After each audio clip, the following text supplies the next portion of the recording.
Bueno, ¿cómo están? Me presento, mi nombre es Iván Darío Vargas Vanegas, profesional de Cultura Física, Deporte, Recreación, magíster en Actividad Física y Salud, y vamos a comenzar con nuestra nueva temática denominada Fisiopatología de las principales enfermedades crónicas no transmisibles. Vamos a hacer una introducción con esta imagen de la Organización Mundial de la Salud, en donde nos dicen que 3 de cada 5 personas mueren de alguna enfermedad crónica no transmisibles, tales como el cáncer, como una enfermedad cardiovascular, la diabetes, enfermedades pulmonares como el EPOC, ¿sí?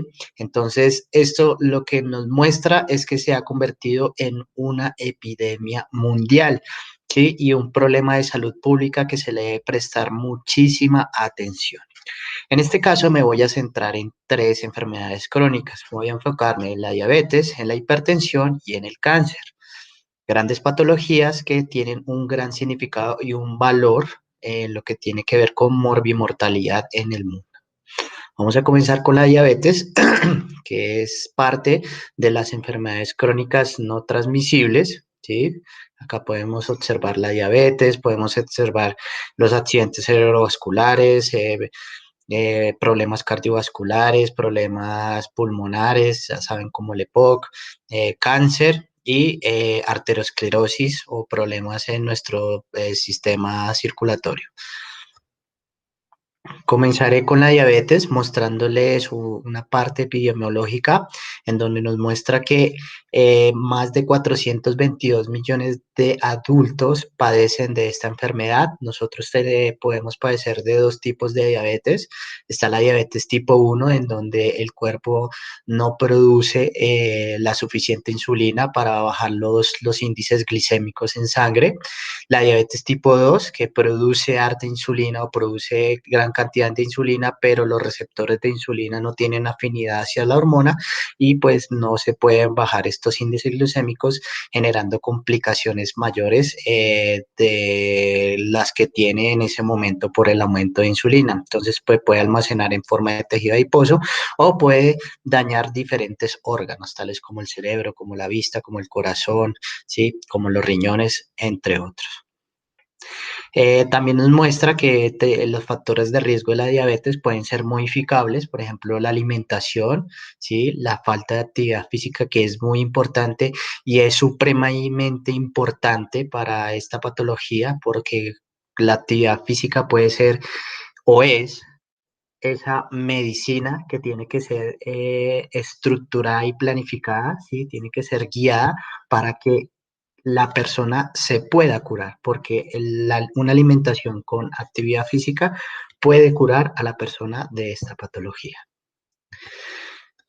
No, podemos ver la gran cantidad de distribución de personas que sufren este tipo de patología. Podemos ver en Sudamérica hay un porcentaje muy grande, en Norteamérica, en Europa, en Asia, ¿sí? En África. En todos los continentes podemos observar que hay una gran cantidad de personas que padecen esta enfermedad y se dice que en el 2040 casi se puede duplicar el número de personas con esta enfermedad crónica no transmitible que sería algún tipo de diabetes. Ahora tenemos que ver cómo funciona o cómo se produce la diabetes. Primero que todo necesitamos conocer el funcionamiento de algunos órganos implicados. El primero es el páncreas. El páncreas es un órgano exocrino y tiene función endocrina, liberación de hormonas, ¿sí? Como lo es la insulina y el glucagón, donde se libera la insulina cuando se elevan los índices glicémicos o cuando realizamos una ingesta, por ejemplo, de carbohidratos o de azúcares, ¿sí? Donde al generarse los mecanismos, las cascadas de señalizaciones, para que el riñón cumpla la función de segregar o liberar esta hormona de la insulina para que se bajen esos índices glicémicos que hay en la sangre, porque nosotros no vamos a poder utilizar toda esa glicemia, sino que a veces se va a tener que almacenar y pues esta no se almacena de una forma correcta, se puede almacenar en vísceras o en nuestro tejido muscular y se puede almacenar como tejido adiposo. El glucagón es otra hormona, pero es contrarreguladora, es cuando ya no hay grandes índices glicémicos o hace falta glucosa en sangre para poder realizar sus mecanismos, ¿sí? Entonces se libera esta hormona para que el hígado pueda crear o pueda formar glucosa. Tenemos otro parte importante del páncreas que son los islotes de Langerhans. Estos islotes son pequeños racimos, son pequeños estructuras, ¿sí? Que están envueltos por todo el páncreas, que su función es que en sus células beta segreguen la hormona de la insulina. Están inervados por un sistema nervioso autónomo y tienen muchísimas comunicaciones intercelulares para que genere las cascadas de señalización para la producción y la segregación de la insulina o del glucagón. Ahora vamos a ver cómo se produce o se puede producir una diabetes, ¿sí? Este es el mecanismo en el cual se trabaja o se realiza el proceso de la insulina, ¿sí? De la insulina y la glucosa en la célula. Entonces, lo que hacemos es cuando generamos una ingesta, ¿sí? De carbohidratos, de azúcares, ¿sí? Aumenta los niveles de glucosa en sangre, ¿sí? Estos niveles de glucosa genera diferentes señalizaciones en el páncreas para que libere una hormona, ¿sí? Que tiene como función unirse a estos receptores de insulina, ¿sí? Para que pueda generar una apertura, ¿sí? O un canal para que ingrese la glucosa a la célula y sea utilizada como sustrato energético, ¿sí? Pues acá habrán otras cascadas de señalización para que generen otros procesos internos en la célula como liberación de cotransportadores, ¿sí? Eh, También hay otro proceso, otra cascada de señalización en donde genera la activación de cotransportadores, como lo es el GLUT4, que se encuentra mayormente en todas nuestras células musculoesqueléticas, ¿sí? Donde en las vesículas GLUT libera el cotransportador GLUT4 hacia la membrana celular, ¿sí? Generando una translocación para que genere una captación de glucosa al interior de la célula mucho más fácil que la de la insulina con su receptor de insulina. Entonces, para que se produzca una diabetes o el páncreas no produce suficiente insulina, ¿sí? Entonces no se puede unir a sus receptores y no puede haber ese espacio, ese canal de entrada para ingreso de la célula, y lo que hace que los niveles de glucosa se sigan aumentando y se comience a almacenar en diferentes órganos y diferentes sistemas que puede causar muchísimo daño. O al revés, que es la diabetes tipo 2, que produce muchísima insulina, ¿sí? Pero los receptores se vuelven tan complicados, tan sensibles, o sea, no sensibles de que va a captar mucha insulina, sino que se vuelven muy sensibles de que tiene que ser la hormona o la hormona exacta, la precisa hormona para que se pueda unir a ellas, ¿sí? Lo que genera que también se aumente muchísimo la glucosa y se aumenta los niveles también de insulina, ¿sí? Y no se genere también la translocación del cotransportador. Entonces se comienza a acumular toda esta glucosa, se comienza a almacenar en forma de glucagón y de tejido adiposo, ¿sí? Y comienza a generar muchísimos daños en diferentes órganos y estructuras de nuestro cuerpo. Tenemos que la mitocondria, que es la causante de todos nuestros mecanismos energéticos, puede causar una resistencia a la insulina por la no utilización de las rutas metabólicas adecuadas, ¿sí? De la no utilización del sustrato adecuado para producir energía, ¿sí? Lo que genera que los receptores de insulina, ¿sí? Comiencen a dañarse, comiencen a modificarse, ¿sí? Así se genere muchísima insulina en los receptores no pueden captar la insulina y se puede generar la resistencia a la insulina. ¿Esto qué causa? Que las vesículas GLUT no generen la translocación del cotransportador GLUT4, ¿sí? Cuando no hay una translocación del cotransportador GLUT4, pues no hay ingreso de la glucosa al interior de la célula. Entonces, esto también es la forma donde se puede generar resistencia a la insulina.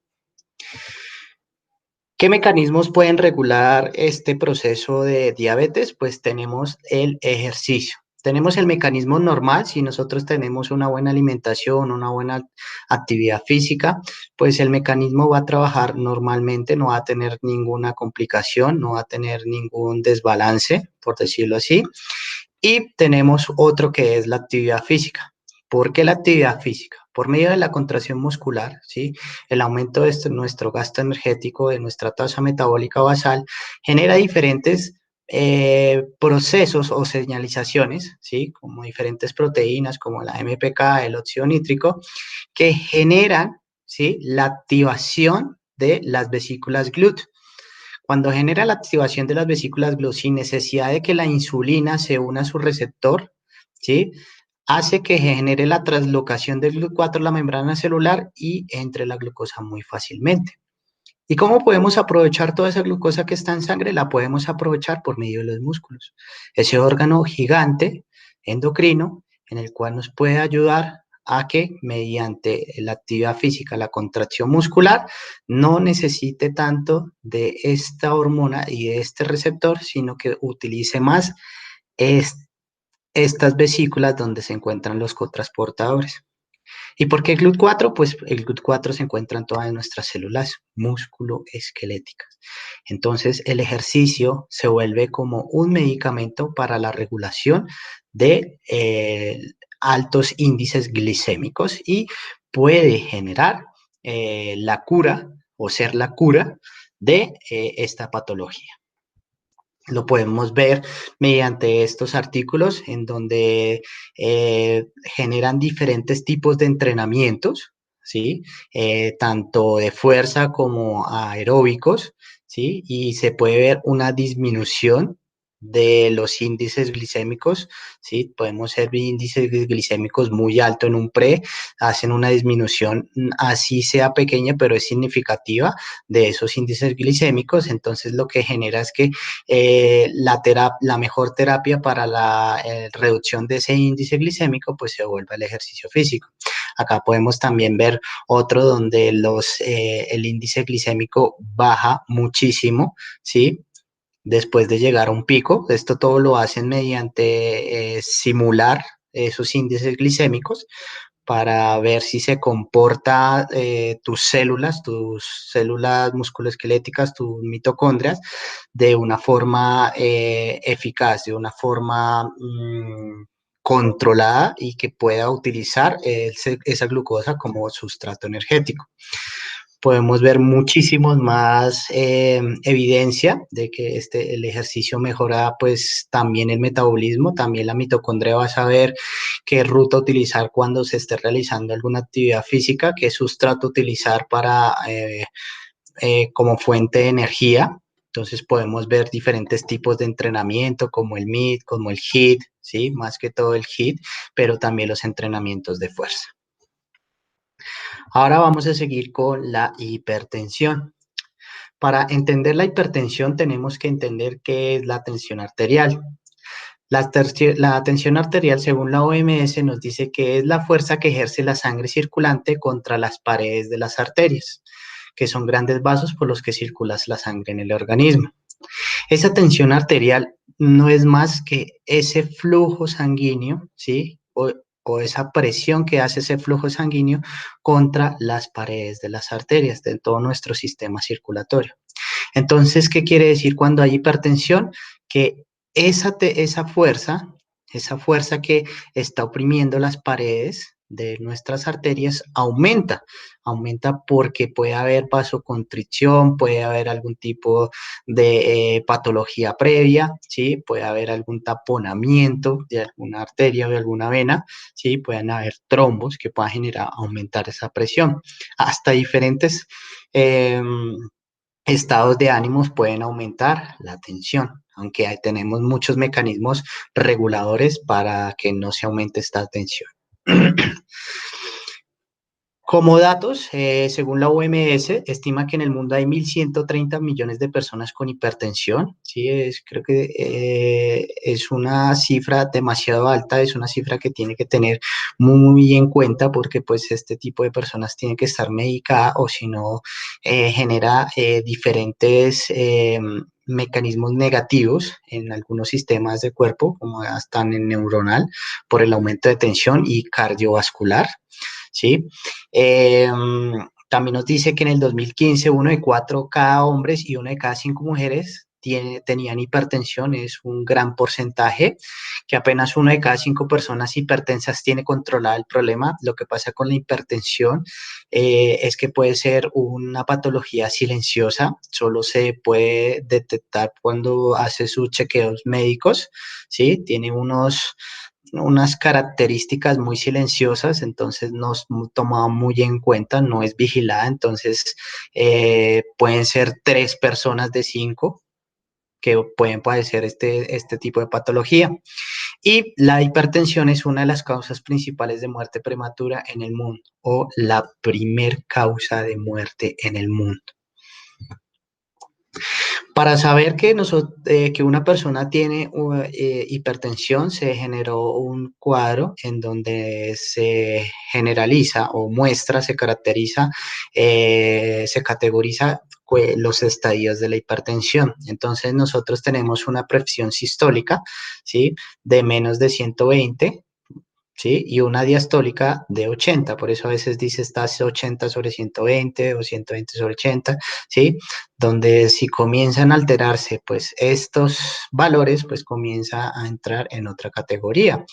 La prehipertensión, entonces tenemos de 120 a 139 en la presión sistólica y una presión diastólica de 80 a 89, se aumenta un poco. Tenemos hipertensión estadio 1, acá es cuando ya estamos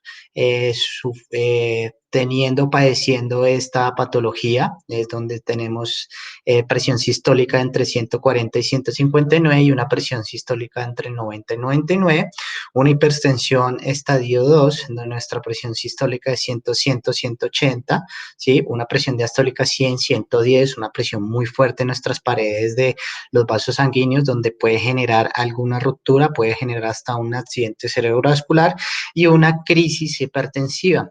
Ya la presión de nuestras arterias es demasiado alta, ¿sí? Necesita atención o puede generar lo que les había dicho anteriormente, un accidente cerebrovascular hasta un infarto agudo al miocardio, que es una presión sistólica mayor de 180 y una presión diastólica mayor de 110. Para que haya un mecanismo de defensa para la hipertensión, para esa presión sanguínea, nosotros en nuestro organismo tenemos unos quimiorreceptores o unos receptores carotideos. Estos receptores, ¿sí? Se encuentran en lugares específicos de las carótidas, ¿sí? En el derecho, en el izquierdo, ¿sí? Bueno, en todas las partes de nuestras carotidas tenemos esos receptores. ¿Para qué sirven estos receptores? Cada vez que aumente la tensión o baje la tensión, se generan diferentes procesos fisiológicos o cascadas de señalizaciones para la liberación de hormonas que ayuden o vasodilatar o hacer vasoconstricción en nuestras venas o en nuestras arterias para poder regular esa presión. A veces no se puede regular muy bien esa presión porque pues ya tenemos algún daño o algún problema en alguna arteria o en alguna vena y en este caso sería, por ejemplo, la arteriosclerosis que aumenta el diámetro, ¿sí? Por dentro de las paredes de nuestras arterias, pero se llena es de grasa. Más adelante vamos a ver una gráfica, ¿sí? En los que aumenta la presión porque no puede pasar. No puede pasar, es como si nosotros tuviéramos una manguera, ¿sí? Y la oprimiéramos un poquitico, va a dejar de salir sangre y ya aumentaría la presión interna, ¿sí? Y cuando ustedes la sueltan, sale disparada, o sea, la presión se va liberando. ¿Listo? Eh, Estos receptores son muy importantes, todos los tenemos y todos los necesitamos para la liberación de diferentes hormonas que puedan ayudar a regular estos niveles tanto de hipertensión e hipotensión. ¿Cuáles son esas hormonas que nos ayudan a regular? Tenemos las vasoconstrictoras, que son la noradrenalina, la adrenalina, cuando hay hipotensión, perdón, y se está perdiendo muchísimo el flujo sanguíneo, la tensión, la presión sanguínea, pues se necesita vasoconstricción para que aumente el flujo, para que llegue sangre al corazón y para que lo pueda pasar mediante sus aurículas a sus ventrículos, ¿sí? Y luego liberarla a todos nuestros órganos y nuestro cuerpo. Tenemos la angiotensina 2, también es una de las vasoconstrictoras muy potentes, ¿sí? Las tenemos en las pequeñas arteriolas, es una de las primeras encargadas de regular la hipotensión.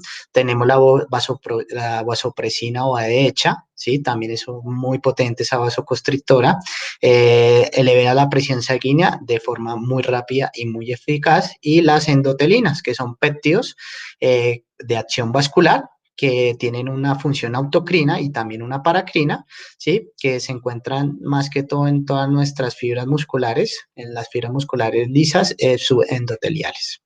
Tenemos una regulación hormonal vasodilatadora, como lo es el óxido nítrico, que causa vasodilatación, ¿sí? Por toda nuestra parte de nuestros músculos, músculo liso más que todo.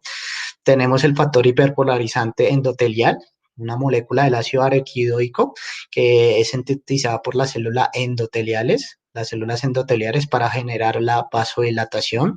Tenemos la bradicina o sistema calicreína-cinina, ¿sí? Que también son polipéptidos, son cininas, ¿sí?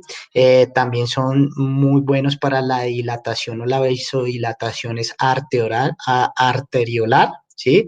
Y genera la permeabilidad capilar, el intercambio de nutrientes y de elementos que viajan por todo nuestro sistema sanguíneo, circulatorio.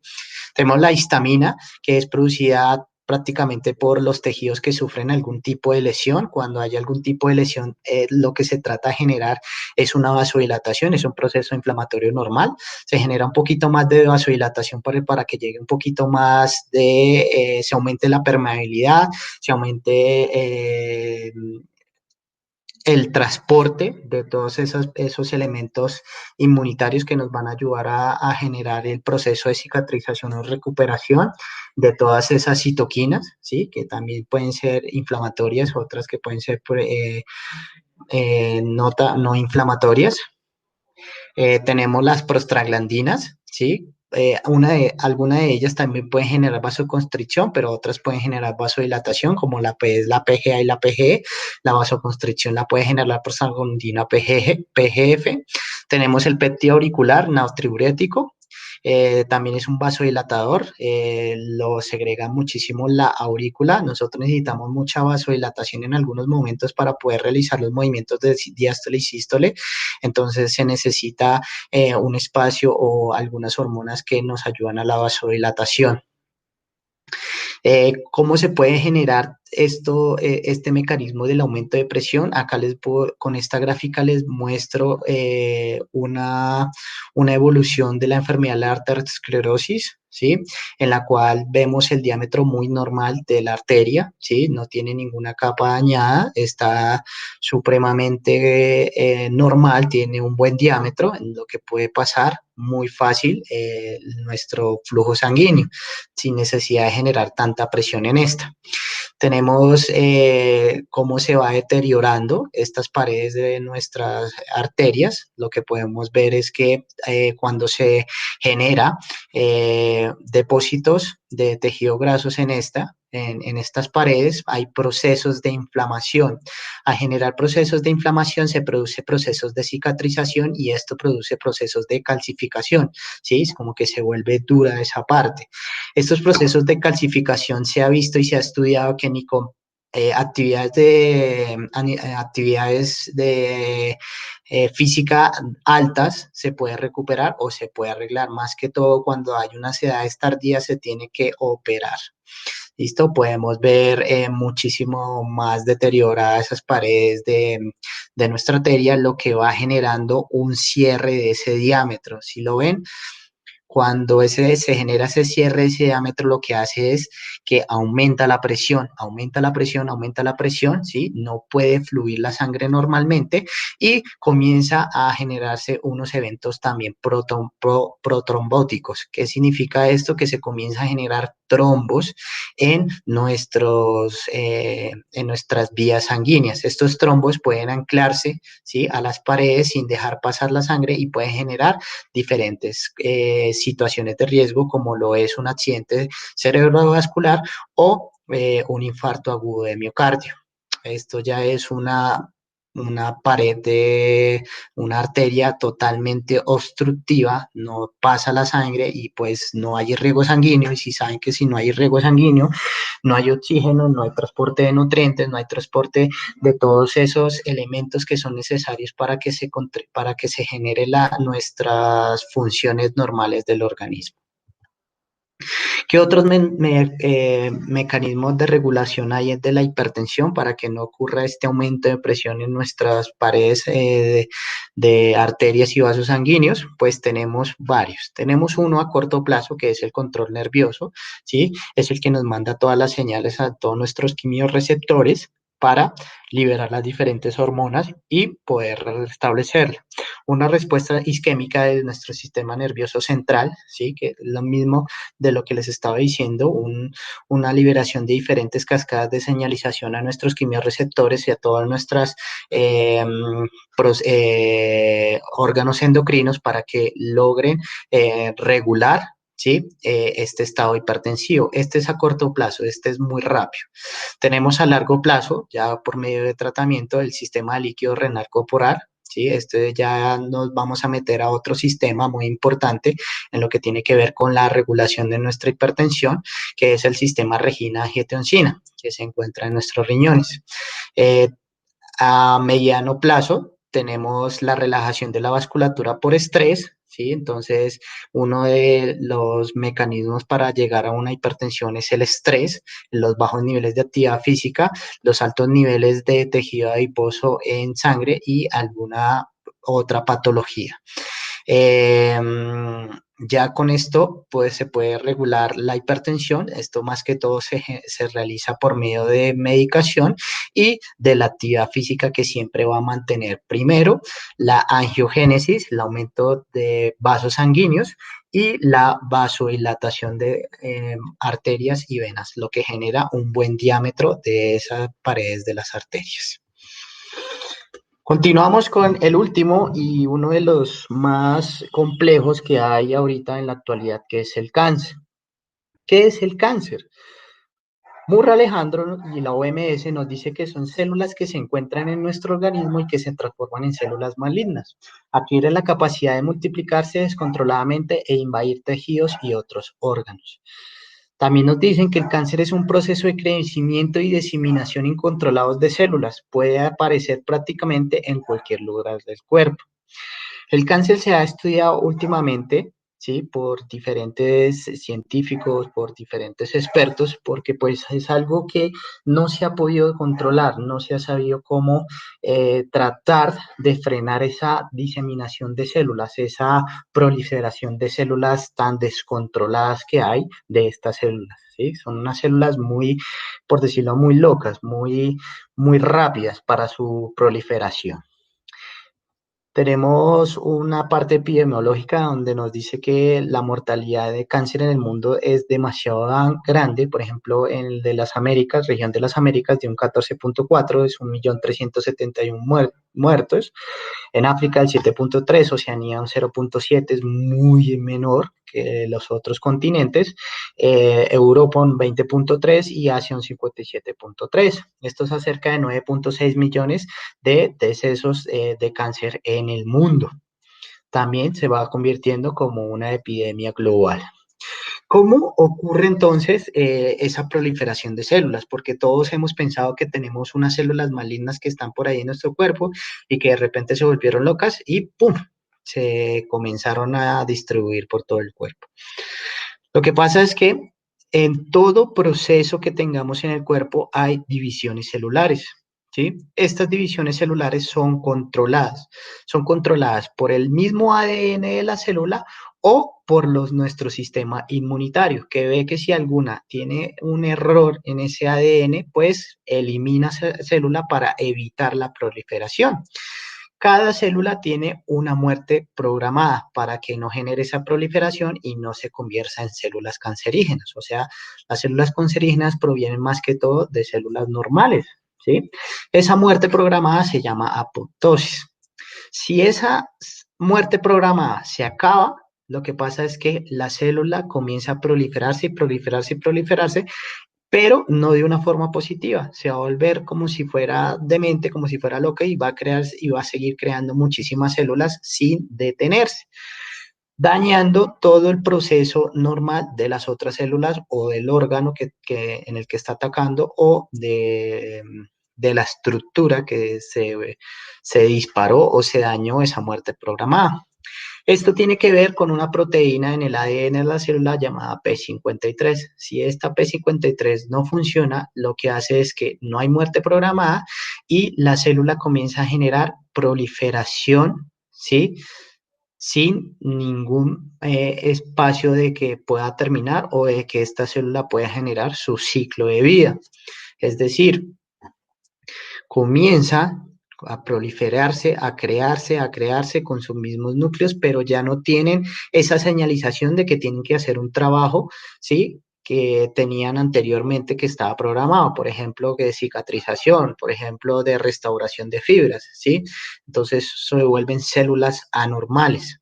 ¿Y qué causan esas células anormales? Comprimen al órgano afectado, comprimen al tejido afectado, aumenta el metabolismo, lo que quiere decir es que toda la energía que nosotros estamos ingresando, ¿sí? Nosotros estamos consumiendo, todo se va a ir hacia esas células malignas porque el cuerpo cree que lo que está pasando en ese espacio es que está generándose un tipo de inflamación y que necesita muchísima energía para que se pueda restaurar. Por eso es que en el cáncer la gente se vuelve muy delgada, porque toda la energía se va hacia ese pequeño tumor o hacia esas células malignas. ¿Listo? Lo que hace también es que altera funciones fisiológicas, dejan o paran todas las funciones fisiológicas, por ejemplo, del páncreas, por ejemplo, del hígado, por ejemplo, no sé, por ejemplo, el cáncer de mama termina con todos sus procesos fisiológicos, ¿sí? Y genera un poquito más de complicaciones como lo que es la metástasis, que lo que es la metástasis, lo que pasa es que estas células, ¿sí? Al proliferarse tanto, pueden soltarse algún grupo de células y viajar por nuestro torrente sanguíneo. Al viajar por nuestro torrente sanguíneo puede anclarse en algún lugar del cuerpo y cuando se ancla en algún lugar del cuerpo comienzan a proliferarse porque pues no tienen muerte programada y comienzan a hacer daños en otra estructura del cuerpo. El daño de estas células es demasiado grande, se produce a través del tiempo, esto no es inmediato, esto siempre tiene un tiempo de proliferación, ¿sí? Y daño, comienza a mostrarse daño, comienza a mostrarse las complicaciones, ¿sí? Es un disruptor genético, lo que pasa es que, como les decía, en su ADN se daña esa proteína de la P53 y comienza a dañar las otras células, ¿sí? Les comienza a dañar esa muerte programada, esa apoptosis y van a seguir proliferándose y se vuelven células atróficas, ¿qué quiere decir? Células que no tienen ningún funcionamiento real que sea beneficioso para nuestro cuerpo y son supremamente asimétricas, ¿sí? Y que no saben cómo formar una estructura concreta en nuestro cuerpo. Lo que está haciendo es proliferándose de una forma asimétrica, por eso a veces dicen que si lunares se vuelven asimétricos, pues son signos de cáncer, etcétera, etcétera. Entonces son porque son proliferaciones que no tienen como una simetría y no tienen una estructura, ¿sí? Para un funcionamiento real en un organismo.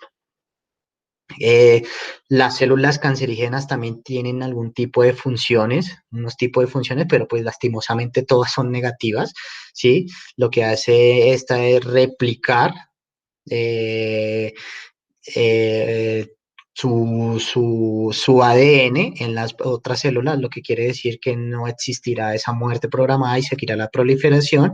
Es resistente a células inmunitarias de nosotros, por ejemplo, nuestros linfocitos y nuestras células, las natural killers, ¿sí? Que son unas que pueden destruirlas, ¿sí? Son resistentes a que se mueran sus propias células. Eh, Pueden activar invasión y generar metástasis, por lo que les hablaba anteriormente. ¿Induce la angiogénesis? Sí, a veces nosotros siempre hemos escuchado que la angiogénesis es buena, pero en este caso es mala, pero no es porque hagamos actividad física, no es porque estemos haciendo contracción muscular, lo que pasa es que el cuerpo piensa, como les dije anteriormente, que se está presentando procesos de inflamación, entonces crea muchísimo más vasos sanguíneos para que pueda llegar mucho más flujo de sangre y pueda llegar mucho más oxígeno y muchos más sustratos energéticos para ser aprovechados como fuente de energía. ¿Sí? Genera inestabilidad en el genoma, genera mutaciones, ¿sí? Porque una célula cancerígena es una mutación por un daño en una proteína.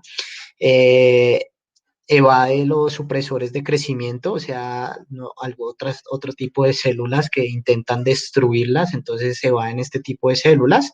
Eh, Cambia el metabolismo, ¿sí? El metabolismo lo cambia completamente porque lo enfoca solo en un objetivo que sería en esa especie de tumor, ¿sí? Y produce muchísima inflamación constante. Hay diferentes tipos de cáncer, entonces tenemos los carcinomas que se producen más que todo en nuestras células epiteliales, como es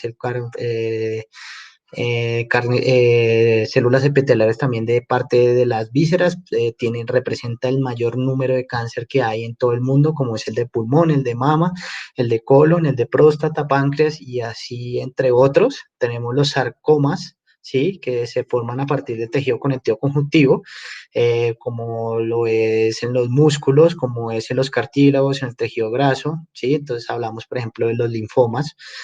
Tenemos la leucemia, que se origina como en toda nuestra parte circulatoria, en nuestra médula ósea, dañando todo nuestro sistema inmunitario y producción de glóbulos rojos también y plaquetas, los que nos ayudan a los procesos inflamatorios y procesos de cicatrización, ¿sí? Y los linfomas, que se desarrollan a partir del tejido linfático. Entonces, ustedes pueden observar personas que han tenido cáncer que se inflaman todos sus ganglios linfáticos y porque pues están siendo atacadas por unas células que no son controladas y que su proliferación es muy loca, por decirlo así. ¿Cómo se puede prevenir el cáncer? ¿Cómo se puede reducir? Primero que todo, se debe generar una prevención, ¿sí? Una promoción de la salud, que es por medio de políticas de salud pública y por medio de la actividad física.